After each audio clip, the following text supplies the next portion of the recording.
Alo, assalomu alaykum otajon. Va alaykum assalom. O'g'lim yaxshi ishlayapsanmi? Rahmat. Labbay otajon. Qara, menga hozirgina shubhali raqamdan qo'ng'iroq bo'ldi. Xo'sh.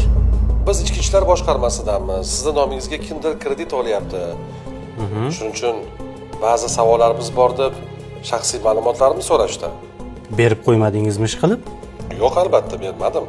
Ular sizga qaysi tilda murojaat qilishdi? Menga rus tilida murojaat qilishdi. Keyin men aloqani uzib qo'ydim. To'g'ri qilibsiz. Agar yana telefon qilsa, go'shakni ko'tarmang.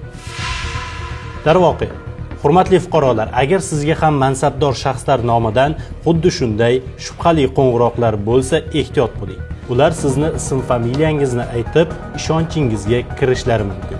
O'zlarini esa turli davlat tashkiloti xizmatchilari yoki bank xodimi deya tanishtirishadi. Bunda siz aloqani uzib qo'yishingiz yoki unga xizmat telefon raqamlaridan qo'ng'iroq qilishini talab qilishingiz mumkin.